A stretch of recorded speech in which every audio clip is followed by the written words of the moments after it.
time for another edition of the Agents of Inclusion podcast, brought to you by Special Olympics and Odyssey. I'm JR of the JR Sport Brief Show on CBS Sports Radio, and every single episode, every single edition, we want to open up minds and challenge everyone to be more inclusive. We have new episodes that drop every Wednesday, so make sure you follow and or hit the subscribe button. And today, we're going to head down to Florida. We're going to check in with Special Olympics athlete and sports broadcaster Malcom Harris-Gowdie. I had the pleasure of hanging out with Malcom earlier this year during Super Bowl week in Arizona.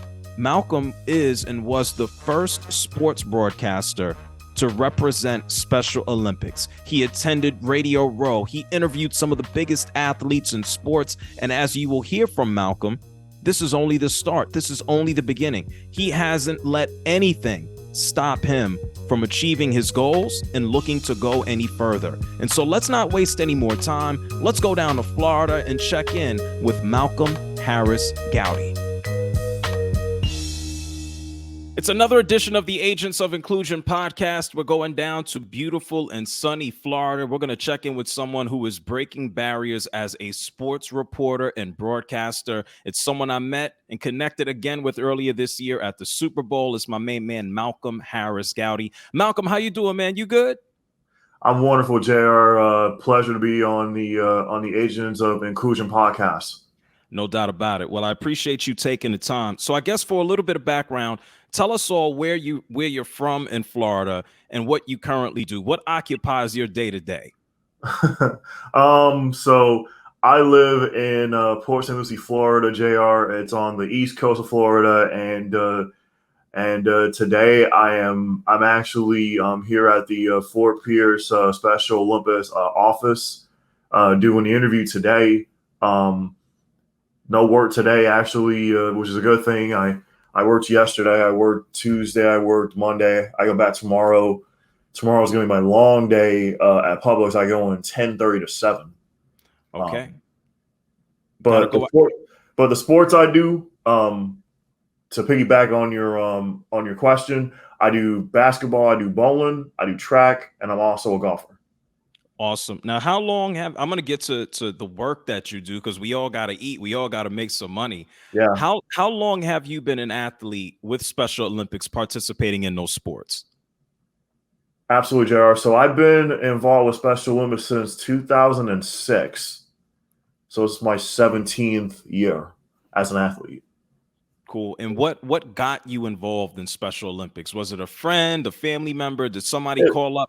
How did this come to be into your life?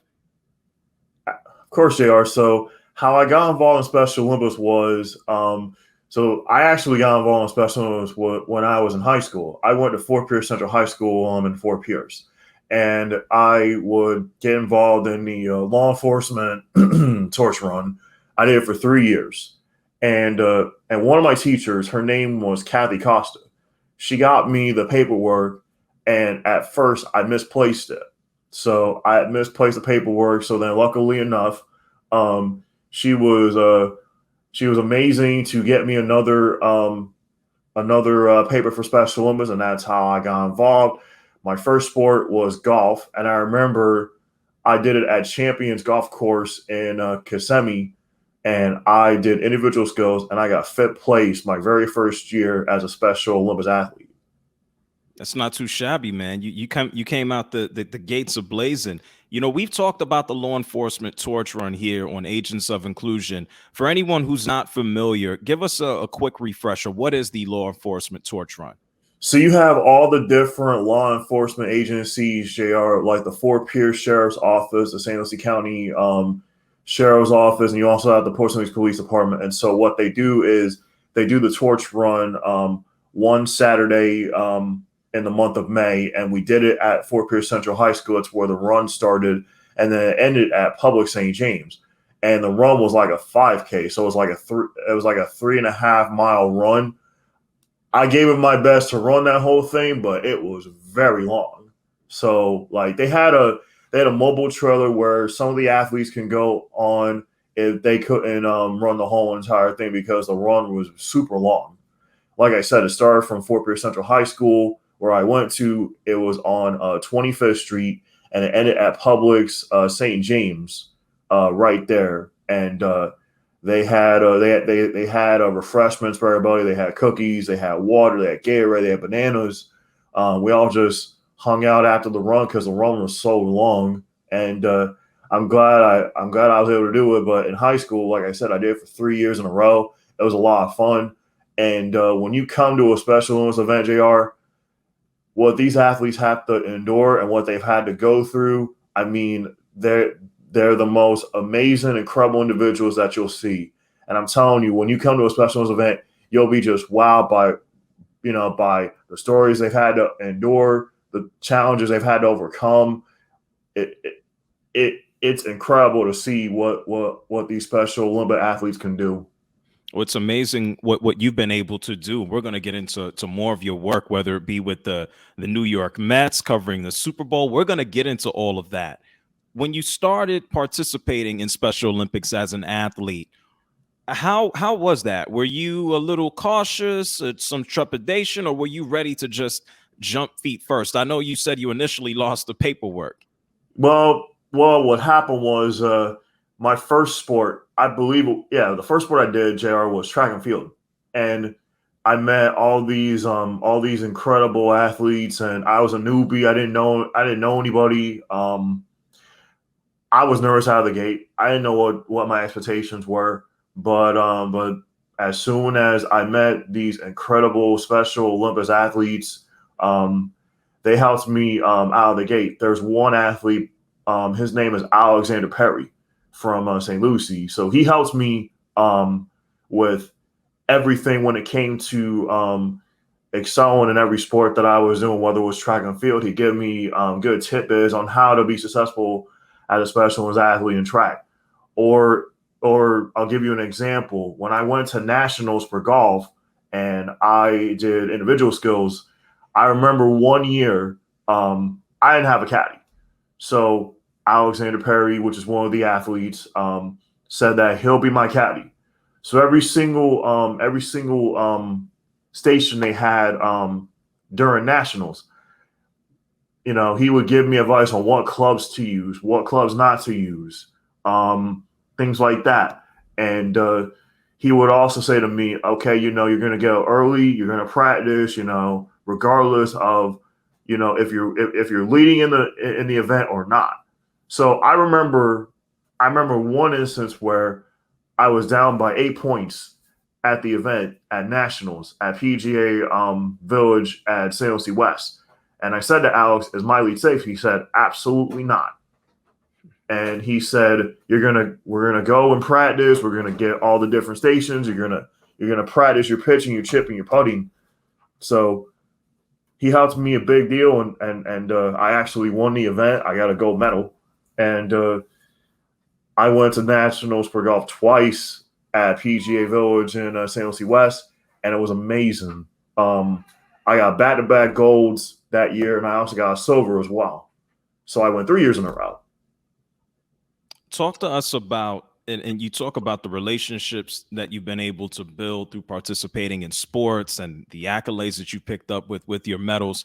How has sports, or being able to participate in sports, how has that changed your life? JR, you asked me a phenomenal question, and I'm going to tell you, sports has really impacted my life so much. The relationships I've had with everybody in Special Olympics, whether it was Haley Robbins, who does community engagement, to Darren, all the coaches. Have made a huge impact on my life. My basketball coach, Coach Ed Stengel, another one of my coaches, Coach Kim Martina, who's my bowling coach. He's made a huge impact on my life. Without all those relationships, I wouldn't be the successful Special Olympics athlete I am today without all those relationships. If we think about things outside of Special Olympics, you've accomplished some pretty cool things from a broadcast perspective. This past season, or earlier this year, out at the Super Bowl in Phoenix, Arizona, I had a chance to see you up close and personal. You were the first athlete representative from Special Olympics to be a reporter surrounding Super Bowl Media Week. And we know Radio Row is is amazing. It's packed. It's full. It's nonstop athletes, not just from the NFL, but legends from all sports. And it's probably the biggest gathering of sports media that you'll see in the United States year after year after year. How did that opportunity come about for you to go ahead and do that? Absolutely, JR. How that opportunity presented itself was first I got an email from Lindsay Smith, the Chief Operating Officer of Special Olympics, Florida. She presented the opportunity to me to go to the Super Bowl as part of Media Row. You know, it was something that they've never done before. And then the Sports and Entertainment Network fan-sided, I got to work alongside them for the entire week during Media Row. I had to do so many questions on the fly, JR. It was like nonstop, multiple days, no rest whatsoever.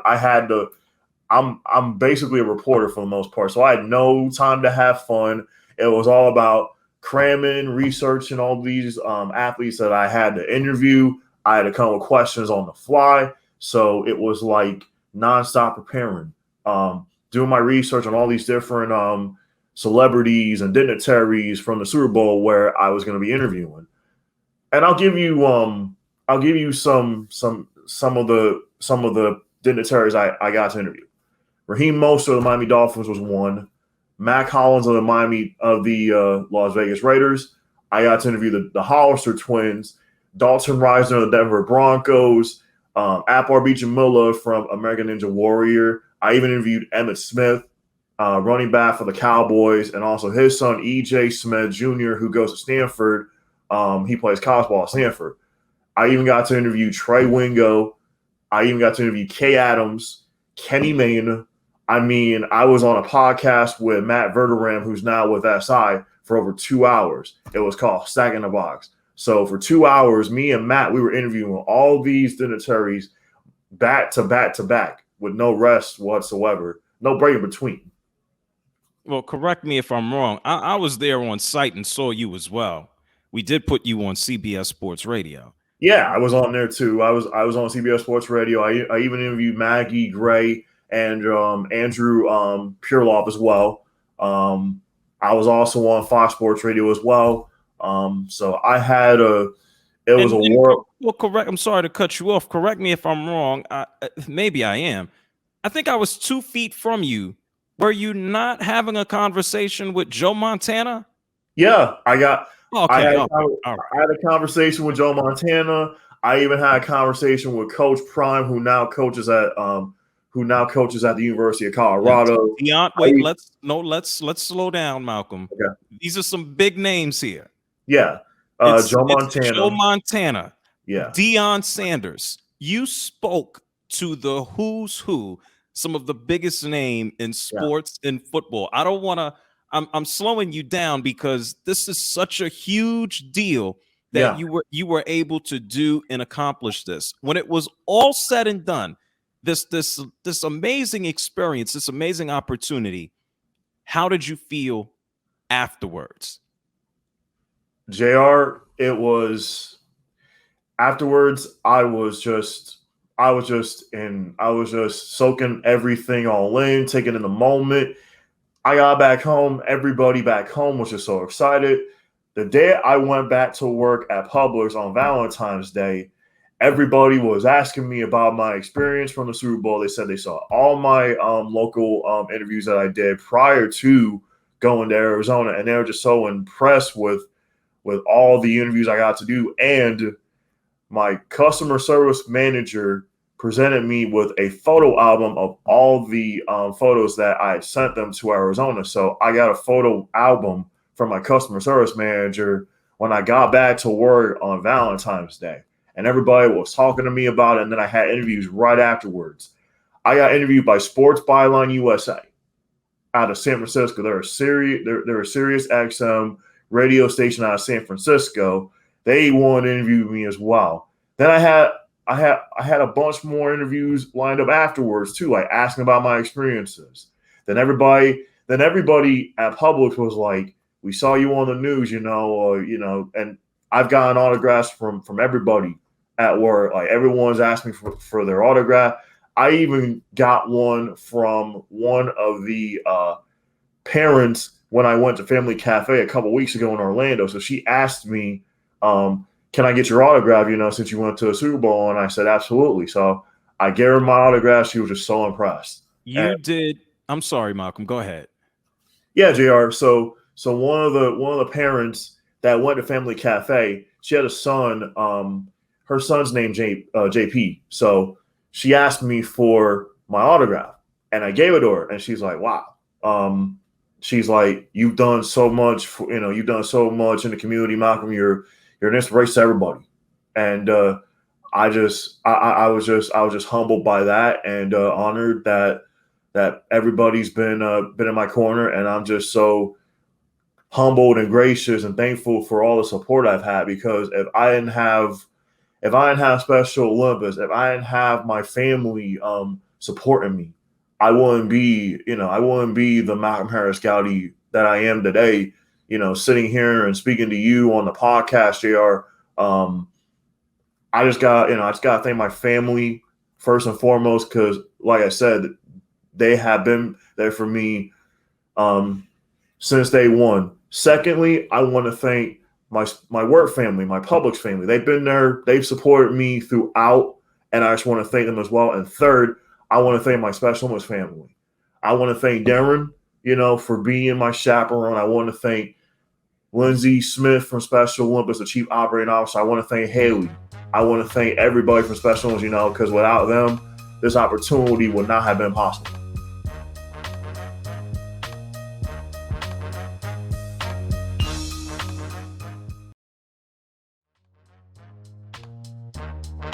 Being on site firsthand to see you in action, you deserve it, and you did an amazing job. And I don't say that because I just walked by. I saw you there, and I saw the work that you put in for several days, and that's why we want to focus in on you and what you've been able to do. That's an amazing opportunity, and you've had plenty up until that point, whether it's covering the New York Mets and Port St. Lucie, close to home, where they have their spring training home, and in other sporting events. What piqued your interest in sports reporting? There's a lot of people that like sports, but what piqued your interest to be a broadcaster? Absolutely, JR. So what piqued my interest was growing up. My dad, who is a huge sports fan.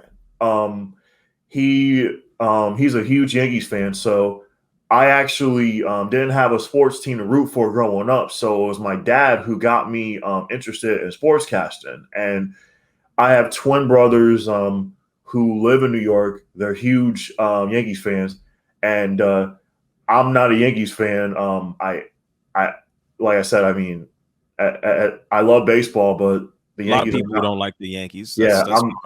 I'm not a Yankees fan. That's not my team. If so that's how my interest started when it came to sportscasting. When I was 11, also, when I was 11 years old, I would actually do my own sports cast from the comforts of my own home. So this is what I do, JR. So whenever I see a sports game, I would mute the sound of the TV so I don't hear the commentators, and I kind of do it on my own. I kind of spice it up. When I did that back at home, everybody in my family was sitting in the living room.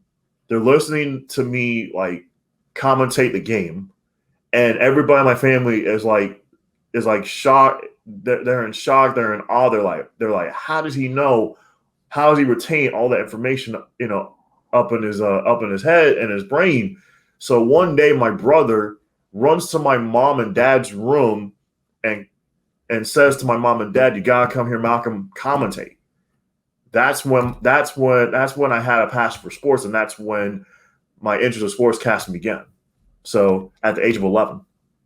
Do you have a favorite experience from what you've been able to do up until now? Absolutely, JR. Man, if I had to pick one favorite experience, I would say the Super Bowl would be number one because I've never been to a Super Bowl, in my 34 years of life. The opportunity presented itself. So I would have to say that'd be my favorite experience. The Super Bowl was my favorite experience. Like, that's something I will never forget. I can't wait to see what other experiences come down the line. But this experience right here, JR, was just my favorite out of all the experiences I've had. This has to be the number one experience. This has to be number one on my list right now. Well, let's put the cherry on top because this wasn't mentioned. I was also present when you got a little bit of a surprise at the end of Super Bowl Media Week. You had two individuals who kind of surprised you with something real special. Fill us in on that. Sure, JR. I'll fill you in on it. So Anquan Bolden, former wide receiver for the Arizona Cardinals, he went to Florida State in college, and he also went to Pahokee High School down in Pahokee, down in the Palm Beaches. So, and he's also part of the Players Coalition. So he surprised me with going to the Super Bowl as a reporter because he loved my reporting. And when he surprised me there, I was just in awe. I didn't know. I didn't have words to describe that at the time. And the thing as well too was I couldn't share this with anybody, so I couldn't release it. I had to wait for the press release from Special Olympics headquarters. They said I couldn't share with anybody outside of the media row. So I had to wait till they post the press release. The only people I was allowed to share it with was with my parents. And then when I called my parents and I told them, they were like, "Wow." And when I said my mom, my dad, they're like, "Wow, mom's going to be at the Super Bowl on Fox." So I'll get, so once I told them, then I had to wait for the press release. Once I wait for the press release, after the press release went out, then I was allowed to share it with people outside of my family. So I was able to share with all my friends after they had the press release and everybody was like, "Wow." Then I shared with one of my aunts, who was very proud of me, and things of that nature. And everybody in my circle has been really proud of me, and especially Special Olympics, because they're the ones that presented me this opportunity. So like I said before, JR, without Special Olympics presenting me this opportunity to go to the Super Bowl, I wouldn't be the athlete I am today. Well, what was that experience like? Not everybody has a chance to go to a Super Bowl. What was it like? I mean, Rihanna performed at halftime. You saw two great quarterbacks. Yeah, I What saw was it like for you? I mean, for me, JR, honestly, it was amazing to be a part of the media. To go to the Super Bowl was incredible.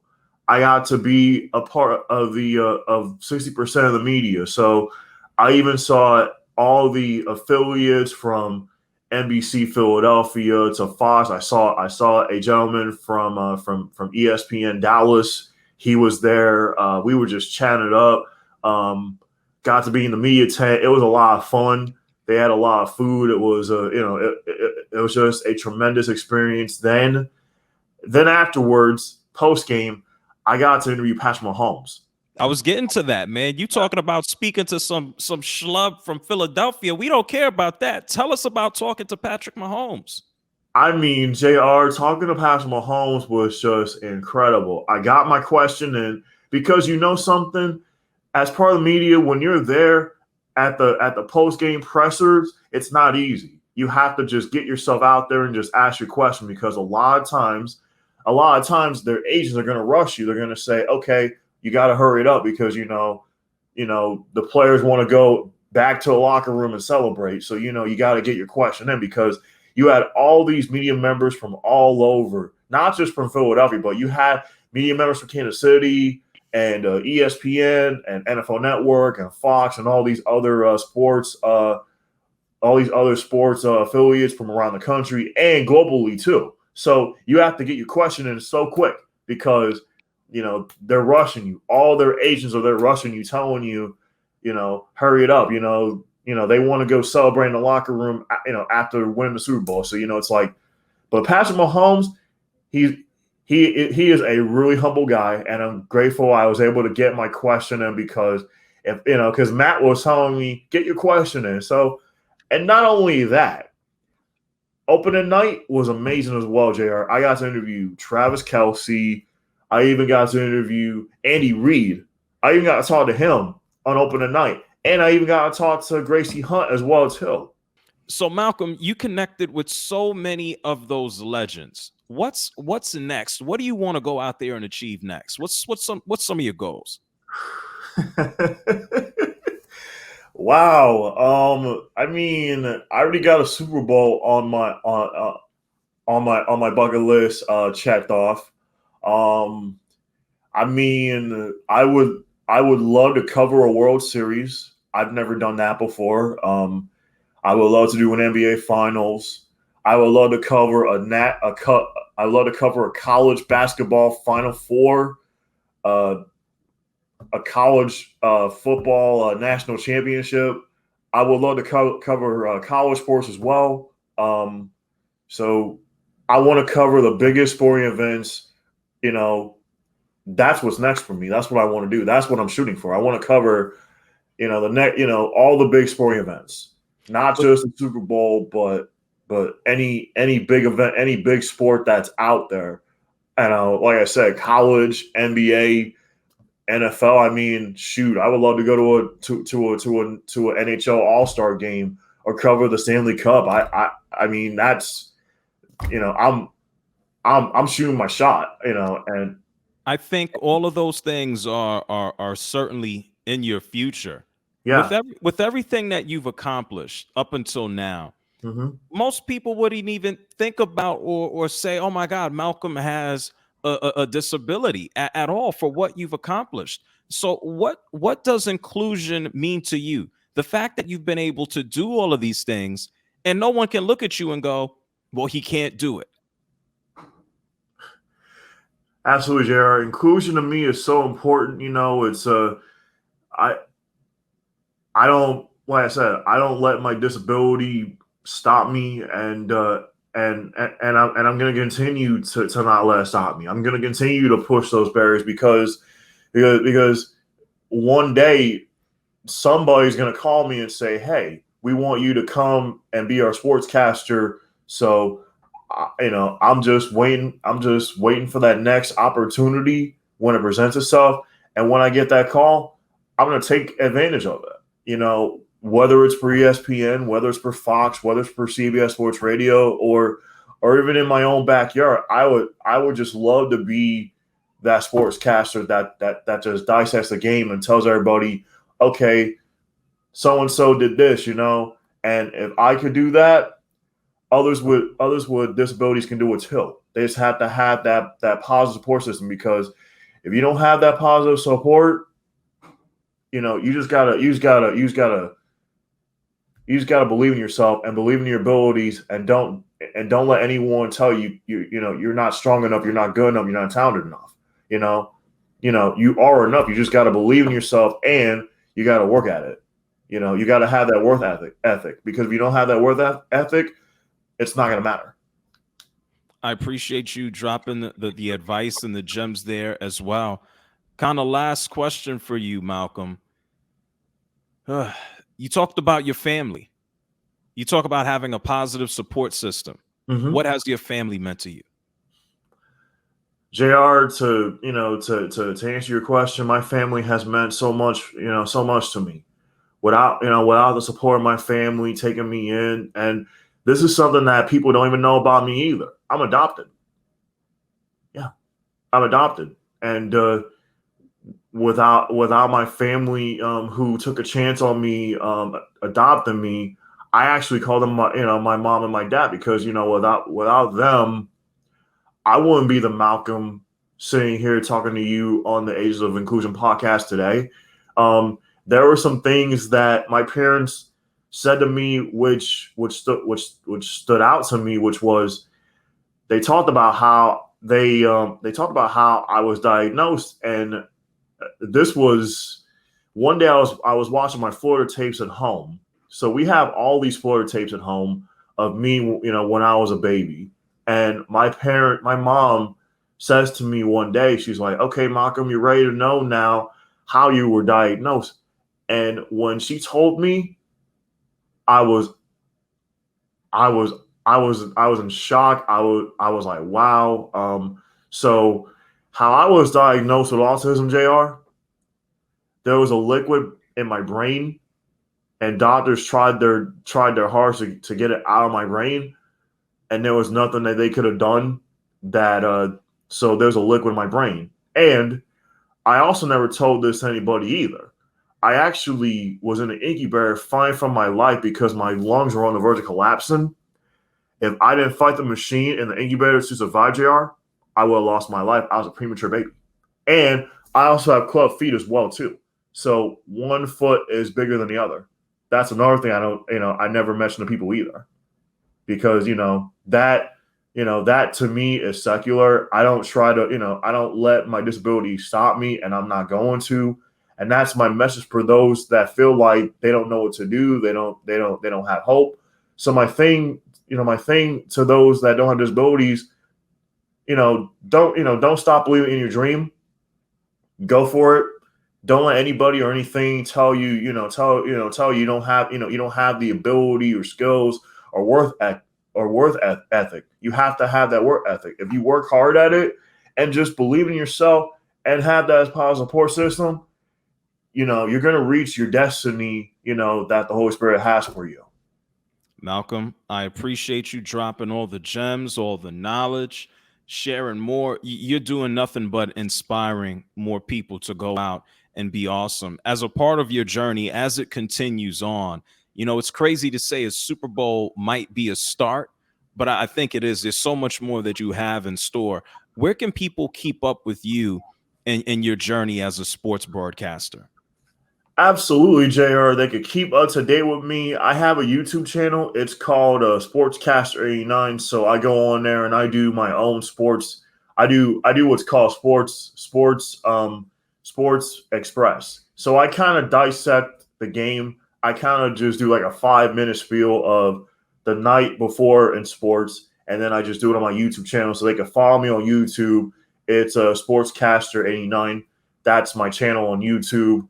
And then they can also follow me on social media, on Facebook, on Instagram, and Sportscaster89 with the number 89, because that's the year I was born.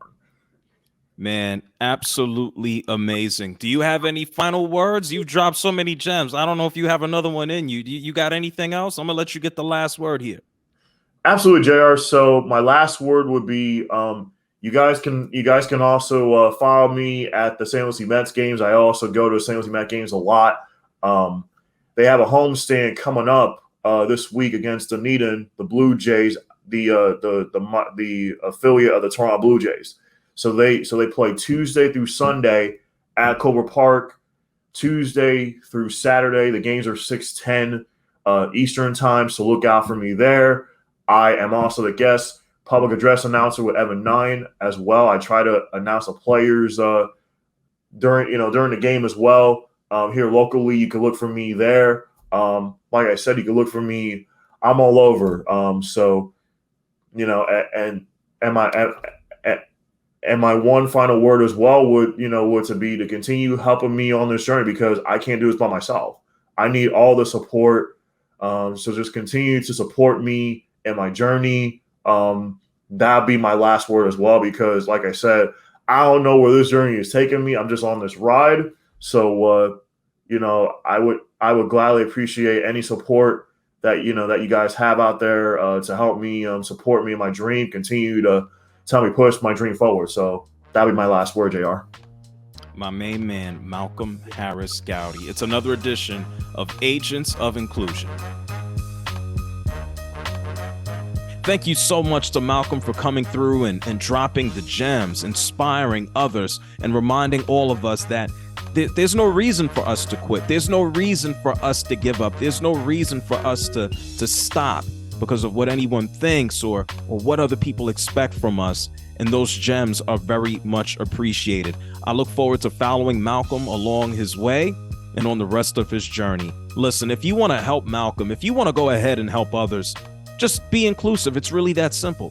And you can do that locally. You can do that in Florida. You can do that wherever you live.